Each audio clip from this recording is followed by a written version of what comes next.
Crypto. Man, you hear the stories, right? People becoming millionaires overnight and other people losing everything in a flash. But what's the real deal for someone who actually wants to invest smartly?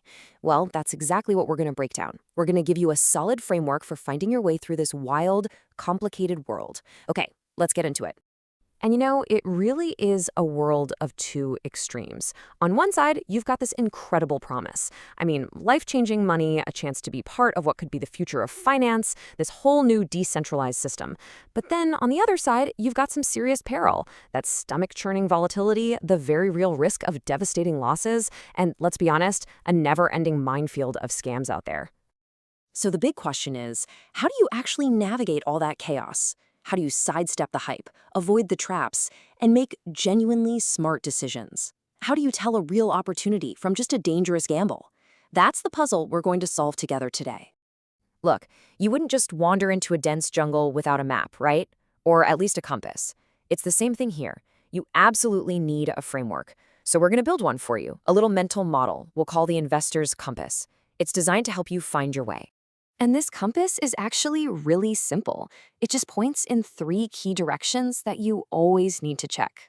First, you look at the project itself. What's its real purpose, its true north? Second, you look around at the market. What are the currents doing? And third, you gotta look in the mirror. What's your personal risk level? And is your safety net in place? So let's start with that first one, finding a project's true north. All right, part 1, the project's true north. Before you even think about the price or what it did yesterday, you have to understand the why behind the coin. What problem is this thing actually trying to solve, and is it any good at it? This is what we call project fundamentals. It's got nothing to do with the daily price charts. It's all about the foundation the project is built on. Does it have a real use in the world? Is the tech solid? Who's the team behind it? Are they credible? You can usually find all this in the project's white paper, which is basically its official business plan. And this is a perfect way to make it real. Think about it.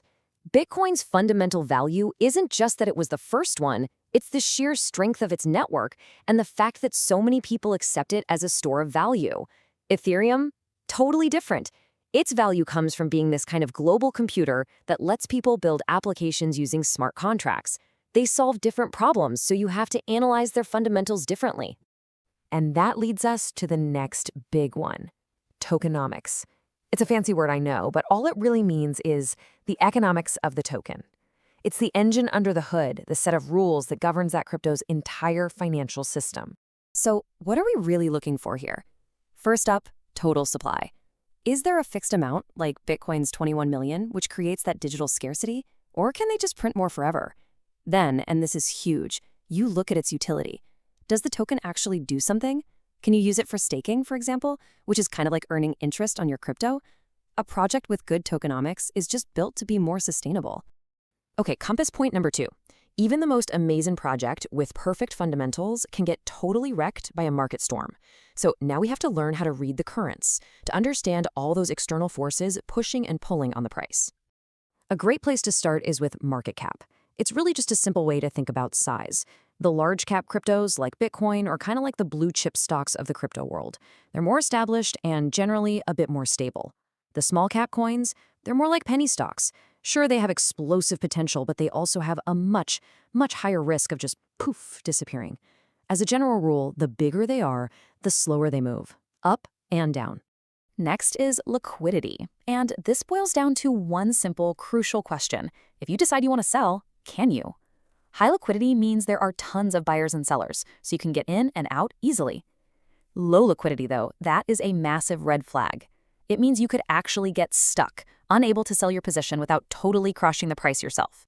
And of course, there are the other big currents, market sentiment. Just the overall mood of everyone is incredibly powerful. That fear of missing out, FOMO, can pump up unbelievable price bubbles.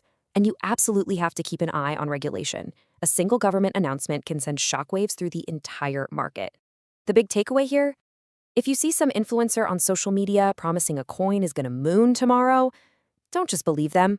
Do your own homework, please. And this brings us to the last, and I would argue, the absolute most important direction on our compass, your personal safety net. Because even if you pick the right project at the perfect time, you are still your own biggest risk. This part is all about protecting yourself. So here are 3 steps that are just non-negotiable. First, the golden rule, and I can't say this loudly enough, only, and I mean only, invest what you are 100% willing to watch go to zero. Second, set boundaries for yourself. Use tools like stop-loss orders to automatically sell if the price drops to a certain point. It protects you from your own emotions in a free fall. And third, diversify. Don't put all your eggs in one basket. Simple as that. And, beyond just market risk, there's the risk of getting ripped off. For your long-term holds, use a secure hardware wallet. It keeps your crypto completely offline, away from hackers. Leaving it on an exchange is like leaving cash on your front porch. Always, always use 2-factor authentication. And just stay paranoid. The space is full of phishing scams, pump and dumps, and rug pulls, all designed to take your money. Oh, and one last thing on the personal front, watch out for the fees. Trading fees, network gas fees, withdrawal fees. They can seem small, but they add up so fast and can just silently eat away at your returns. Think of them as the silent profit killers. Always know what you're paying. Okay, so we've used our compass, we've analyzed the project, we've read the market currents, and we set up our personal safety net. Now for the fun part, putting it all together to choose a strategy that actually works for you.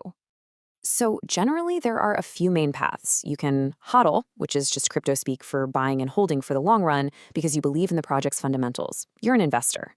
Or you could be a short-term trader, trying to profit from all the little price swings. That is a very high-risk game. Or maybe you explore DeFi and staking, using your crypto to earn passive income, which brings its own layer of complexity and risk. And really, that's the true north of our entire investor's compass. There is no secret trick. There's no magical buy this now signal. Long-term success is built on discipline, on doing your own research, and on committing to constantly learning, because this space changes fast. In the end, the day-to-day price of any crypto is really just noise. The real signal, the investment that's going to give you the best possible return, is the one you make in your own knowledge.